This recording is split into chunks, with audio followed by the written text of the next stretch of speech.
네. 오늘은 이제 물가 인상과 그다음에 임금 인상 투쟁 이것 좀 보겠습니다.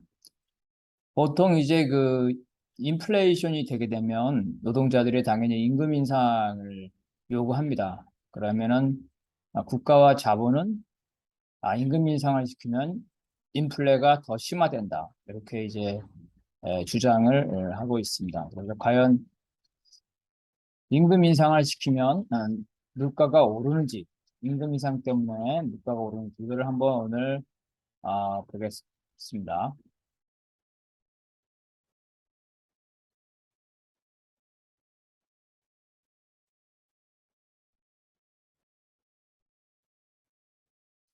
이제 우리 한국의 경우는 이제 짧은 시간에 경제 성장을 이뤘습니다. 그래서 대기업 정규직 노동자의 경우에는 7, 80년대 이후로 지금까지 보게 되면 이제 경제 성장이나 생산성 향상, 그다음에 이제 대기업이기 때문에 지급 능력이 높고 또 어, 노조가 이제 활성화돼서 임금 인상 투쟁으로 인해서 장기적으로 물가 인상보다 임금 인상률이 높아져서 실질 임금이 상승했다고 볼 수가 있겠습니다. 이건 이제 뭐 20년이나 30년 동안에 물가 인상률과 임금 인상률을 비교해 봤을 때 임금 인상률이 더 높았다는 거죠.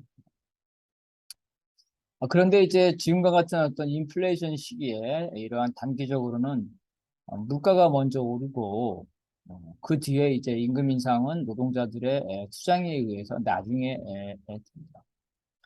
그리고 이 물가가 많이 오를 때 임금 인상률이 그 물가 인상률보다 낮은 경우가 대부분입니다. 지금 현재 이제 이런 상황인데요. 그래서 미국의 경우는 이제 의회 청문회에서 노동자들의 임금 인상률이 물가를 쫓아가지 못하는 부분, 이러한 부분, 그리고 실질 임금이 하락을 해서 노동자들이 이제 자본가보다 더 불리한 위치에 있죠. 한국도 역시 대기업 정규직이라 하더라도 그 임금이 이 물가를 따라잡지 못하는 현상이 나타나고 있다.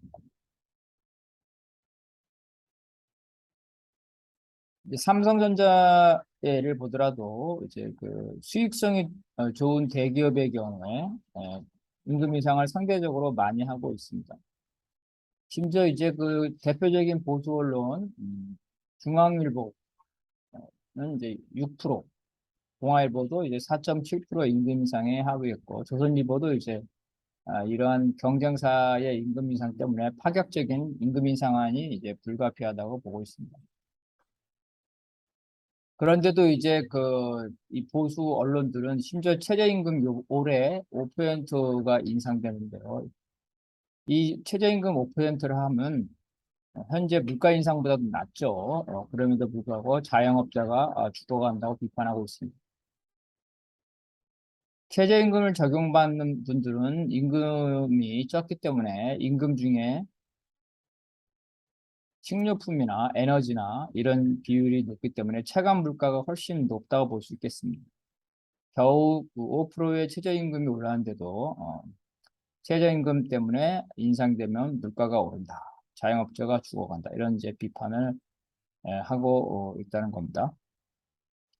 이 최저임금을 좀 더 보면 현재 최저임금이 그 영세 사업장에게만 적용되는 것, 즉 저임금 영세 사업장에게만 적용되는 거라고 이제 알고 있는데 사실은 그렇지 않습니다. 이 최저임금은 그 공공기관과 대기업의 비정규직 노동자, 이 비정규직 노동자의 경우에는 사실상 최저임금 수준에서 임금이 결정되고 있습니다. 심지어 정규직이라 하더라도 최근에 정규직에게 신규 채용 계획에는 이제 직무급이 적용되는데요.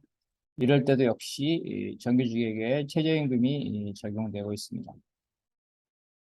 장기적으로 보면 이제 정부가 이제 공공부 부분에 비정규직부터 시작해서 모든 공공부 분에 최저임금을 일호봉으로 하는 직무급을 도입하고자 합니다. 이미 공무직 일부의 경우에는 직무급이 도입된 상태고 나머지 부분에 확대하려고 이에 대한 노동자들의 투쟁이 진행되고 있습니다. 장기적으로 이제 이러한 총자본의 이익을 위해서 직무급을 민간 부분에도 점차 도입하려는 게 이제 국가와 자본의 이 계획입니다. 이와 같은 직무급이 전반적으로 도입된다면은 다음 세대죠. 청년 세대는 이제 최저임금부터 시작이 1호봉이죠. 최저임금을 1호봉으로 시작하는 이러한 사태에 직면하게 되고, 그러면 다음 세대에 대해서는 어, 세대 집단 전체가 임금 삭감에 직면하게 되는 겁니다. 실제로 청년 노동자들이 이 정규직에 진출하더라도 이미 그 최저임금을 중심으로 한 직무급이 적용되는 것을 볼 수가 있겠습니다. 현재 이제 물가 인상의 원인이 볼 수가 있겠는데요. 현재 물가 인상이 임금이 올라서 물가 인상이 진행되는 거죠. 이렇게 분석하는 학자는 없습니다. 미국에도 없고 한국에도 없습니다. 지금 물가 인상은 원인은 너무 명백하죠. 코로나 때 억눌려 있던 수요 회복을 따라오지 못하는 겁니다. 상품과 서비스, 재화겠죠, 재화.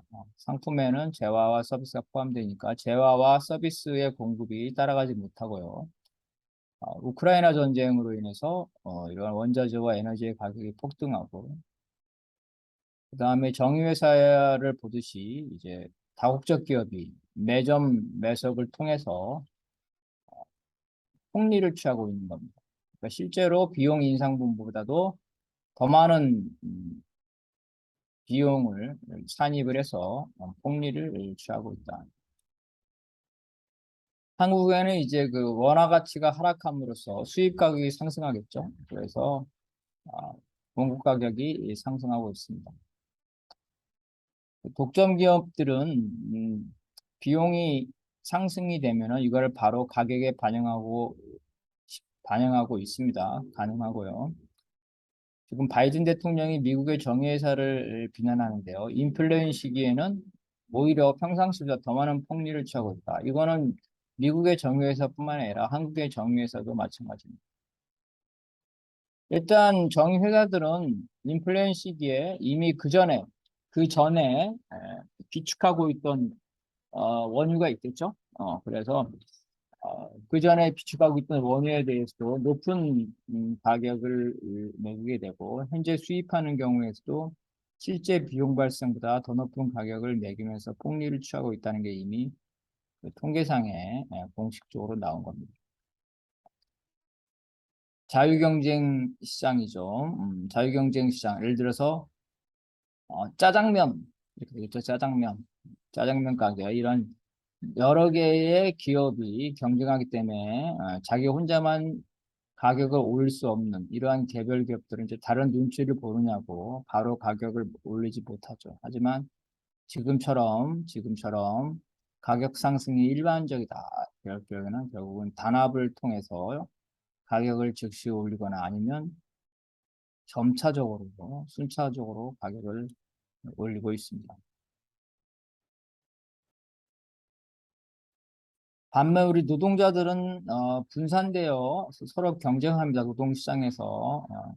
그렇기 때문에 개별적으로 고용된 노동자들이 임금 인상을 실현할 방법이 없죠. 개인이 사장한테 가서 나 임금 올려줘 이렇게 말하는 거는 거의 없다고 보겠습니다.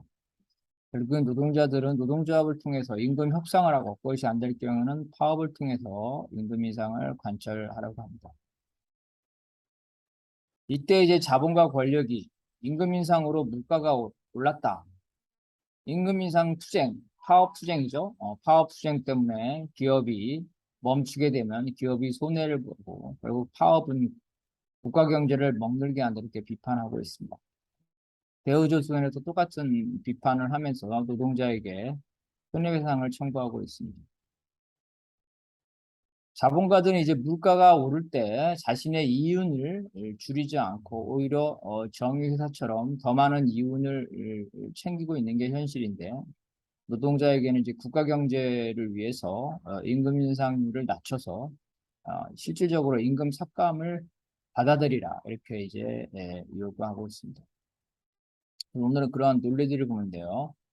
역사적으로 이제 자본가뿐만 아니라 일부 학자나 혁명을 운운하는 자들도 임금 인상 혹은 임금 인상을 위한 파업 투쟁이 무익하다고 그 주장을 해왔다는 겁니다. 그것을 한번 보겠습니다. 먼저 우편향을 보게 되면 계량주의자죠. 우편향을 보게 되면 노동조합 결성이나 임금 인상 투쟁과 같은 경제 투쟁보다는 생산자 협동조합의 건설에 주력해야 된다는 입장. 주로 이제 이걸 이제 그 우경, 무정부주의, 이제 푸르동류가 있겠습니다. 우경이라는 거는 이제 그 정치 투쟁을 거부하는 겁니다. 그래서 우경이고, 무정부주의는 국가를 타도해서 노동자 국가를 세우는 게 아니라 협동조합 네트워크, 협동조합의 네트워크로 국가를 대신할 수 있다. 이래서 이제 무정부주의라고 볼 수 있겠습니다. 이런 사람들이 이제 풀동은 식자, 인쇄 사업에 종사합니다. 그리고 이제 바이틀링은 이 재봉 이런 건데요. 그래서 이들은 주로 어떤 사람이냐면요. 그 소생산에 종사하는 숙련공, 직공이었습니다. 직공. 그래서 이 소생산에 종사하는 이러한 직공은 그 당시에 어떤 거였냐면 조그만 자기 가게, 자기 가게를 가지는 경우가 있었고, 그다음에 자신을 고용해줄 그 자본가들을 찾아다니는 그러한 음, 조건에 있었습니다.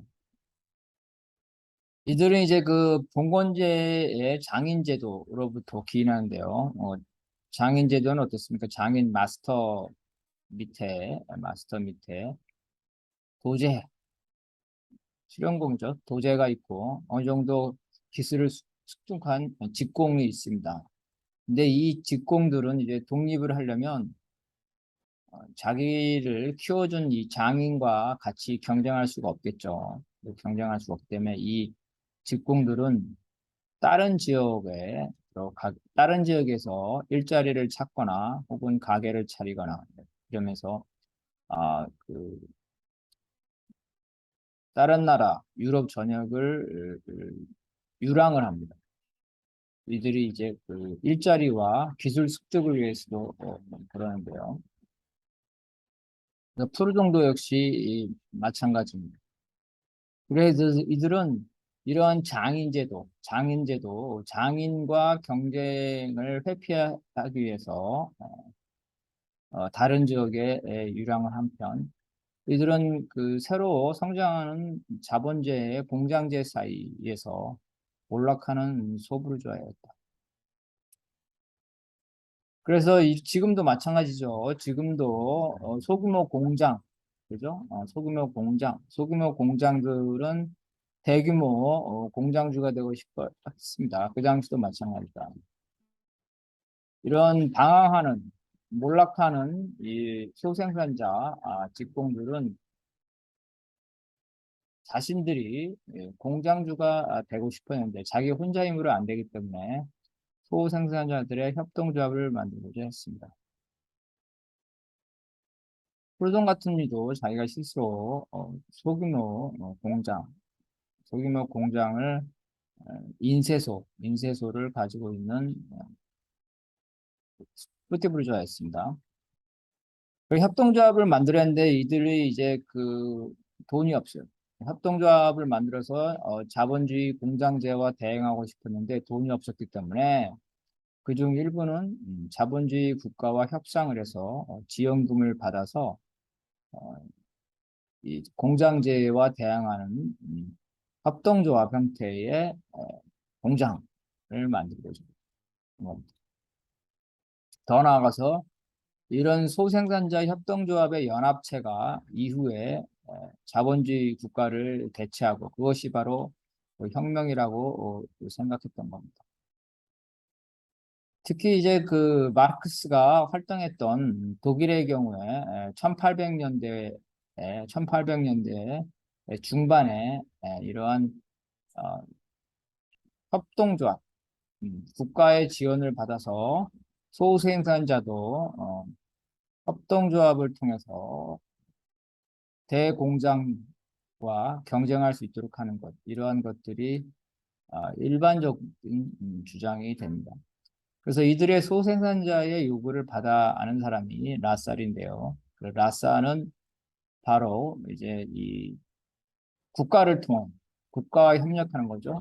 국가를 통해서 소생산자들의 권력 쟁취를 주장했는데 그 방법이 바로 국가를 통한 혁명, 그 당시에 입헌 군주, 여기 집권자가 비스마르크였는데 비스마르크와 협상을 통해서 보통 선거권을 전면적으로 도입하고 또 생산자들이 국가의 지원을 받으면 이러한 보통 선거를 통해서 소생산자들이 국가 권력을 쟁취할 수 있다. 이런 주장을 합니다.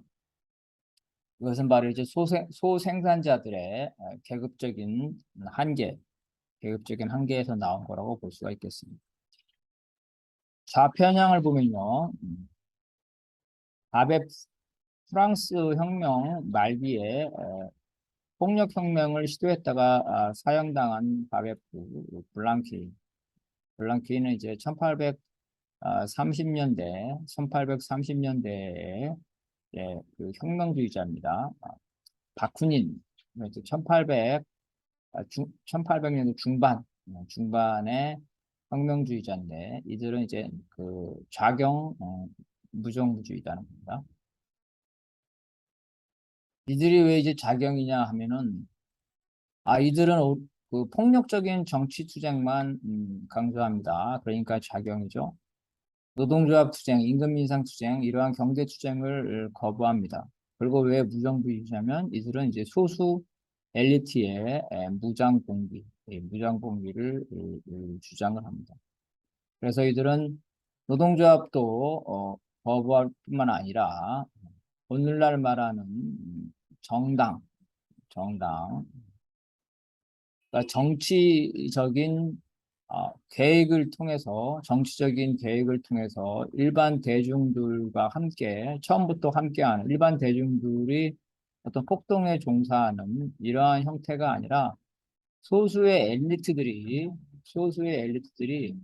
군중이 모인 현장에서 선도 투쟁을 해서 거기서 그 대중들이 급진적으로 혁명에 개입하는 이러한 형태의 소수 엘리트의 무장 동기를 주장을 합니다. 그리고 이들은 아, 특별권 확대, 폭력 투쟁만 주장하기 때문에 보통 특별권 확대 운동도 거부를 하게 됩니다.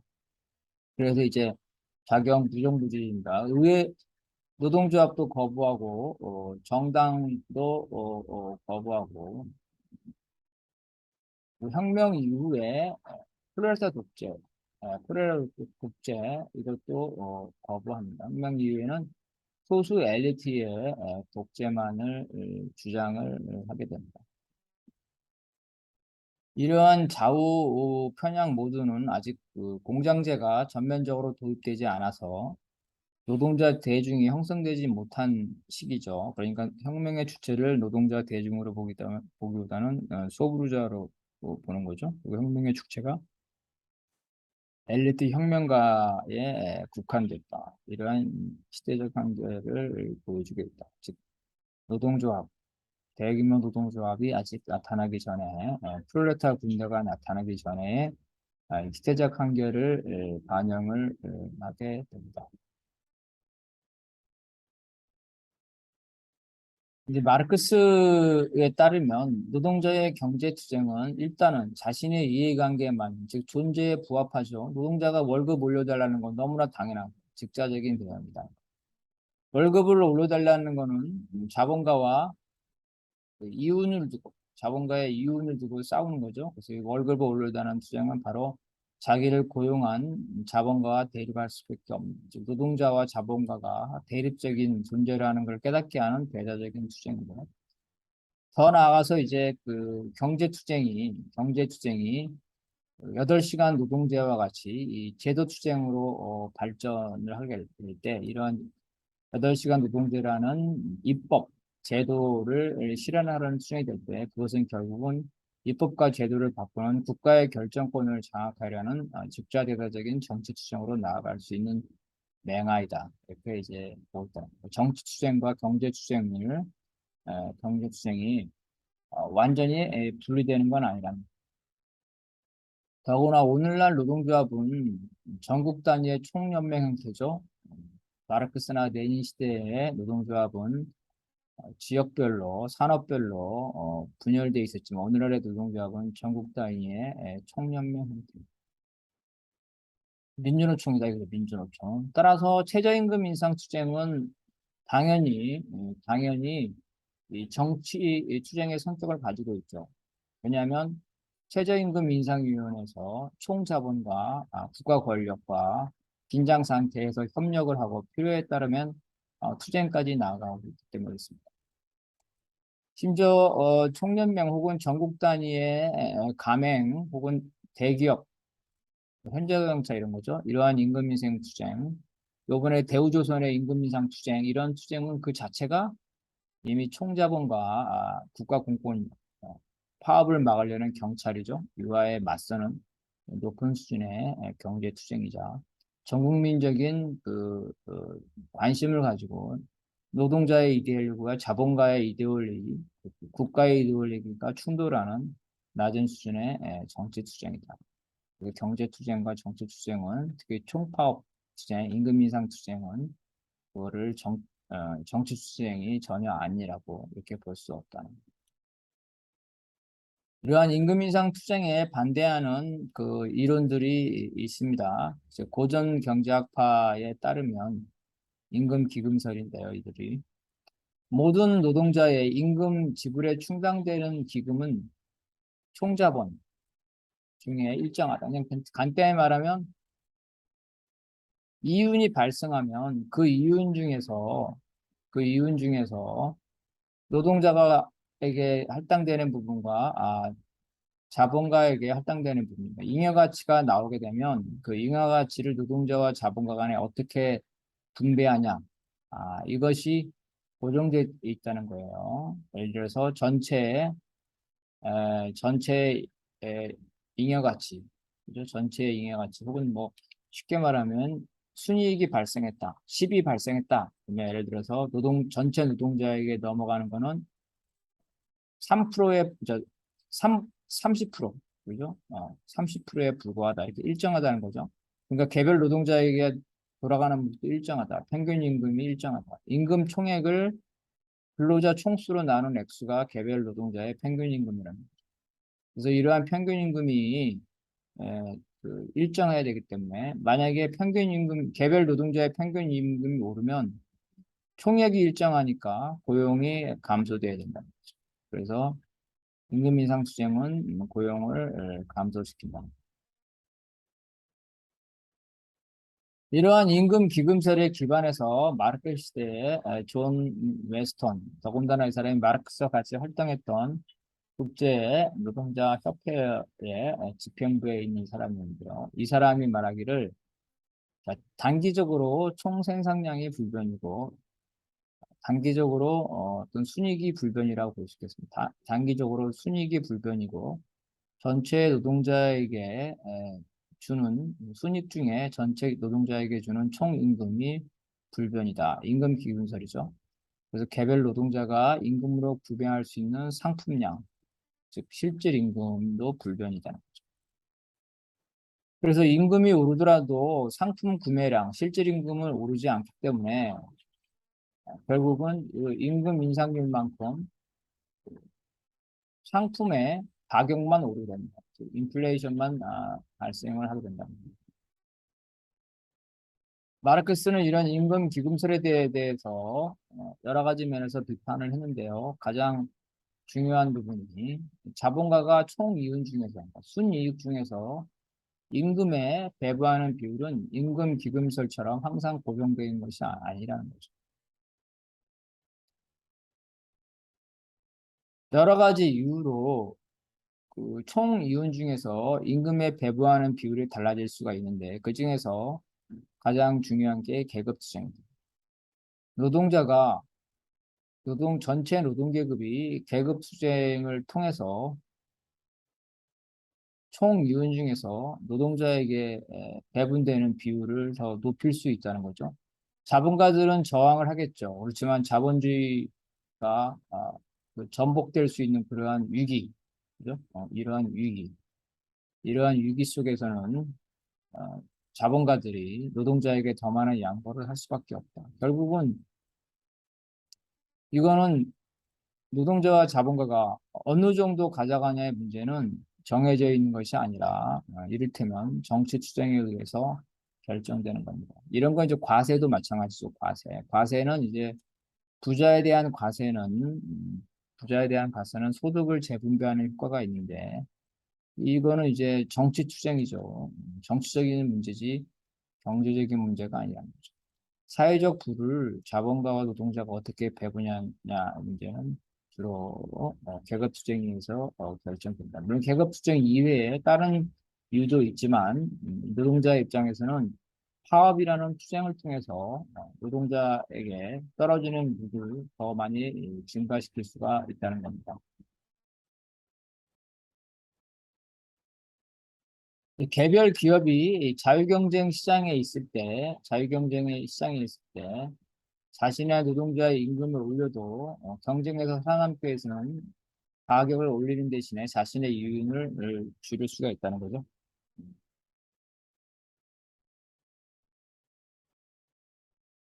그래서 이런 거겠죠. 그 식당이다. 근데 자기가 사는 지역에서 어떠한 이유로 값싼 노동력을 구할 수 없을 때 약간의 임금을 더 올려서 종업원, 서빙하는 종업원을 구했다고 하더라도 짜장면 값을 다른 식당이 짜장면 값을 올리지 않는데 자기만 짜장면 값을 올릴 수 없다는 거죠. 자유경쟁 시장에 있는 기업의 경우는 그렇지 않습니다.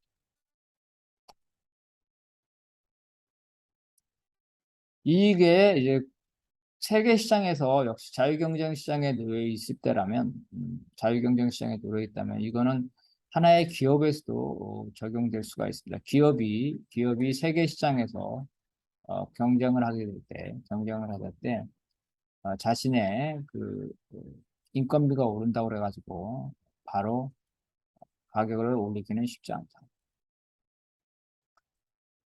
또 이제 마르크스 시대에 라살이라는 이제 마르크스의 경쟁자가 있었습니다. 아까 얘기했죠? 국가를 통한 혁명, 보통선거권을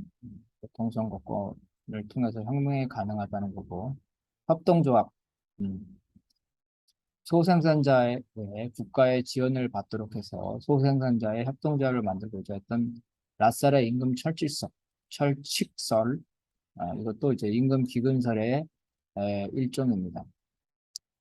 실질적인 평균 임금은 노동자의 생계 유지와 그 자손 번식을 위해서 관습적으로 그러니까 그 시대 조건에 따라서 필요로 하는 생활 필수품, 그러니까 최소한의 생계 유지비다 이런 겁니다. 최소한의 생계 유지.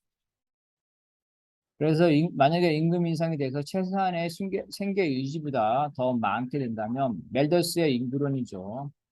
어떤 생물체, 어떤 쥐가 살림살이가 나아지면 이런 거죠. 객관적인 조건이 나아지면 인구가 증가하는데 어느 한계가 되면 그 인구의 증가가 멈추게 되고 오히려 인구가 다시 축소된다는 겁니다. 이와 마찬가지로 노동자의 향상으로 인해서 노동자 인구가 증가하게 되면 노동 공급이 증가하고 다시 임금이 하락함으로써 노동자의 생활이 악화돼서 노동자가 줄어드는 거죠. 노동 인구가 감소하게 한다. 이와 같이 멜더스의 인구론은 임금 인상과 임금 인상과 그다음에 그 노동력 공급을 통해서 이렇게 보게 됩니다. 그래서 결국은 임금이 인상되더라도 결국에서 노동 공급이 증가해가지고 임금 하락으로 이어지기 때문에 임금 인상 수행은 의미가 없다. 오로지 보통선거권을 확대하는 보통선거권을 확대하는 의회를 통한 국가를 통한 혁명을 주로 해야 된다. 국가와 주로 협상을 해야 된다. 이런 논리입니다. 마르크스는 라사를 비판하는 고타강령 비판에서 이러한 라살의 주장, 노동자에게 돌아가는 사회적 부, 즉 실질적인 평균 임금이 체제의 선계비에서 벗어날 수 없다. 즉 평균 임금이 특정 수준에 고정되어 있다는 라살의 주장이 임금 기금설의 아류라고 이제 비판을 합니다. 라살이 말하는 이제 관습적으로 필요로 하는 최소한의 생활 필수품의 양은 노동계급의 투쟁으로 인해서 노동자의 지위가 향상될 때 오히려 상승할 수가 있겠죠. 당연합니다. 더 많은 생활 필수품을 쓰게 되겠죠. 의식주뿐만 아니라 여러 가지 기호제라든가 그래서 노동자의 투쟁과 경제 발전으로 인해서 노동자의 실질적인 소비량은 더 상승한다는 게 이미 통계적으로 밝혀진 겁니다. 그래서 발전된 자본주의 국가에서 장기적으로 보면 노동자의 생활 수준, 즉 평균 임금이 올랐다는 것을 확인할 수가 있습니다. 그런데 평균 임금, 즉 생활 수준이 오른다고 해서 오늘날 임금 인상이 된다고 해서 출산율이 높아지는 게 아니죠. 라살은 임금 인상이 되면 출산율이 높아져서 노동자 인구 증가가 된다 그러는데 오히려 선진국에서는 그렇지 않죠. 출산율이 낮아집니다. 그래서 멜더스의 인구론을 인간에게 기계적으로 적용할 수 없기 때문에 라살의 임금 철칙설도 타당하다고 볼 수 없겠습니다. 1970년대 이후 한국의 경우에 노동자의 생활 수준이 높아져서 실질임금이 꾸준하게 증가하고 있습니다. 여기 보시게 되면 이제 이게 실질임금이죠. 어, 고동색인데 이 실질임금 인상률을 말하는 거예요. 실질임금이 정도의 차이는 있지만 항상 이렇게 인상하고 있다. 여기에는 이제 어, 금융위기죠. 2008년 금융위기를 때는 실질임금이 하락했지만 나머지는 다 실질임금이 플러스였다는 거죠. 실질임금이 꾸준하게 증가하고 산업화 이후에도 산업화 이후에 그죠? 산업화 이후에도 90년대뿐만 아니라 2000년대에도 실질임금이 이제 과거처럼 많지는 않지만 그래도 어느 정도 계속 증가하고 있다는 실질임금이 고정되어 있다는 임금 기금설 나 임금 철칙설은 이제 현실과 다르다는 겁니다. 또 임금 인상과 물가 인상이 필연적 관계가 있는 것도 아닙니다. 지금 보겠습니다. 임금 인상률이 떨어지죠. 그래서 실질 임금이 하락합니다. 그런데 소비자 물가는 오히려 상승하고 있습니다. 전반적인 추세를 보더라도 임금 인상과 물가 인상이 어떤 필연적인 관계가 있다. 어쩔 때는 뭐 맞을 경우도 있고, 어쩔 때는 틀릴 경우도 있고, 이렇다는 거죠. 여기도 보게 되면 실질 임금이 이렇게 하락을 하는데 물가는 오히려 오르고 있죠. 이렇게 필연성이 없다. 임금이 오른다고 해서 물가가 같이 오르는 것은 아니다. 2002년, 2004년 사이에 임금 인상률이 하락했는데 실질 임금이 줄어도 물가는 오히려 올랐다. 그래서 다 이제 물가가 올랐다는 거죠. 여기도 보면은 그렇습니다. 한국은행 자료에 의하면은 임금 인상과 물가 사이의 관계를 더 자세히 알 수가 있습니다. 첫 번째, 임금이 먼저 오르고 물가가 나중에 오르는 것. 그래서 임금이 먼저 오를 때 물가가 얼마나 오르냐 이 비율이죠. 이 비율은 생각보다 낮고 일정하지도 않다. 바로 이겁니다. 임금이 1% 오를 때 물가가 얼마 올랐는지를 장기적 기간을 통해서 살펴본 건데요. 발표된 건데요. 전반적으로 임금이 1% 오를 때 물가의 오름의 정도는 차이가 있습니다. 이게 특징이고요. 차이가 그대로 반영하지 않는다. 두 번째는 임금이 오를 때 물가가 오르는 비율이 점차 감소하고 있다는 감소하고 있다. 반면 물가가 먼저 오를 때 임금은 어떠냐? 물가가 오르면 이거는 임금도 같이 오른다는 겁니다. 당연하겠죠. 노동자들이 가만히 있지 않겠죠. 이거는 이제 노동자들의 임금 인상 요구가 정당하고 지금까지 노동자들이 이런 투쟁을 통해서 나름 잘 대응했다는 이것은 바로 이겁니다. 그래서 물가와 임금의 관계인데 물가가 오르면 임금이 오른다는 거는 마찬가지죠. 왜? 노동자의 투쟁에서. 근데 임금이 올랐을 때 물가가 오른다는 거는 맞지 않다. 이런 임금과 물가의 상관관계를 이런 두 가지 경우로 나눠보니까 임금과 물가는 필연적인 관계는 없지만 더 구체적으로 보면 임금이 임금이 오른다고 그래서 물가가 오르는 것은 뚜렷하지 않지만 물가가 오른다면 반드시 임금은 오른다. 노동자의 투쟁 때문에 그러고 있죠. 임금이 올라도 물가가 오르지 않는다. 이건 왜 그러시냐? 노동자의 계급 투쟁이 성공한 경우에 자, 이럴 경우에는 왜 임금 인상이 되더라도 물가가 오르지 않냐면 경제 성장기에 있어서는 생산성이 오르죠. 그러니까 자본가가 자기도 손해 없이 파이가 많기 때문에 노동자와 자본가가 사이좋게 임금 인상을 받아들입니다. 이게 이제 황금기죠, 황금기. 황금기. 유럽에서는 이제 1900년대 복지사회, 한국에서는 이제 1970년대 이후에 이제 그런 거겠죠. 예를 들어서 산업이 발전하면서 노동자들이 농업 부분에서 공업 부문으로 이동하고 또한 노동자들이 더 나아가서 고부가가치 산업이나 서비스 산업으로 이동하게 되죠. 그럼 산업 구조가 발전하니까 전체 노동자나 자본가가 다 소득과 이윤이 늘어납니다. 농업 자본가보다는 공업 자본가보다는 금융 자본가가 더 돈을 더 잘 벌죠. 그러니까 그 부분에 해당되는 노동자들도 임금이 늘어납니다. 그래서 사회 전반에 산업 구조가 고도화되면서 전반적인 임금 수준이 높아진다는 거예요. 이와 같이 이제 생산성 증가와 실질 임금의 증가가 완전 일치하지 않지만 추세적으로는